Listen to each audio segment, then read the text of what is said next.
Hello বন্ধুরা, চলে আসার মতন একটা ভিডিও নিয়ে। আজকে রবিবার, প্রচণ্ড পরিমাণে রোদ উঠেছে আজকে, তার জন্য সবাই বাইরের ভিতরেই আছে। ওই বাচ্চাগুলো ও নিয়ে বেরিয়ে গেছে। আর যে মুরগিটা ঘরের ভিতরে ছিল বাচ্চা নিয়ে, তো ওকে বাচ্চাগুলো একটু বড়ই হয়ে গেছে, তার জন্য ওদের আজকে বাইরে বের করে দেওয়া হয়েছে। এই যে বাচ্চাগুলোকে মাটাকে দিয়ে বাচ্চাগুলো সবগুলো কি ভালো আছে, সুস্থ আছে, তো ওদের বের করে দেওয়া হয়েছে। জল চলে আসছে, সবাই চান করতে ব্যস্ত হয়ে গেছে ওরা। তো দুই টিম দুই জায়গায় আছে। এখানে হচ্ছে আমার দেশি হাঁসের রয়্যাল ইয়ের হাঁস যে বাচ্চাগুলো এখানে আছে, আর চীনা হাঁসের বাচ্চাগুলো ওরা ওই বড় পটে নেমে গেছে, কারণ ওদের প্রথম থেকে অভ্যাস ছিল এখানে নামার, তাই ওরাই যেখানে নেমে গেছে। তো ওদের সিস্টেমটা কি, ওর বাবা এখানে দাঁড়িয়ে আছে, ঘাপটি মেরে চুপচাপ বসে আছে। ওর মা আবার ওই পাড়ে দাঁড়িয়ে আছে, ওই যে ওর মা, এই যে ওর বাবা।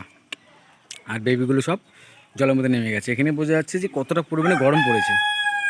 এই গরমের কারণে যে বেবিগুলো এখানে কত সুন্দর চান করছে। সুপার লাগছে এটুকু, ওরা ওইভাবেই আছে, একদম পুরো রিল্যাক্স হচ্ছে। আর এই যে এই বদমাশগুলো ওখান থেকে জল পড়ে যাচ্ছে, বাস এই পাশ দিয়ে ওরা শুরু করে দিয়েছে ওদের কার্যক্রম। আজকে অ্যাকচুয়ালি প্রচুর গরম পড়েছে, তো গরমের কারণে ওরা আজকে এখানে রিল্যাক্স হচ্ছে।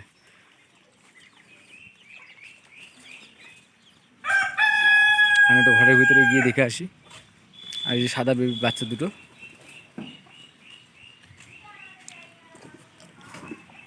দেখি এই যে মারামারি ঘরে ঢোকার আগে। এই যে এখানে আবার গরমের জন্য ওরা বালু দিয়ে খেলা করছে, এবার যেতে ভয় পাচ্ছে। ওনার খেলা হয়ে গেছে, উনি বেরিয়ে গেছে।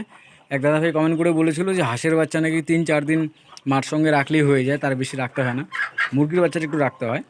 তো তার জন্য এখানে যেই পরের লটের বাচ্চাগুলো যেগুলো হয়েছে সবগুলোকে এখানে রেখেছি, একসাথে করে দিয়েছি। এখানে 14-15টা বাচ্চা আছে, এখানে একসাথে করে দিচ্ছি।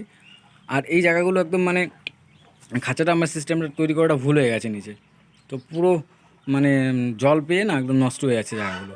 তো তার জন্য ওদেরকে সবগুলোকে বের করেছি। আর সবথেকে ভালো করেছি কি, আর একটা বড়ো খাঁচা বানিয়েছি কালকেই, বড়ো খাঁচা বানিয়ে এইখানে সেট আপ করে দিয়েছি ওদেরকে।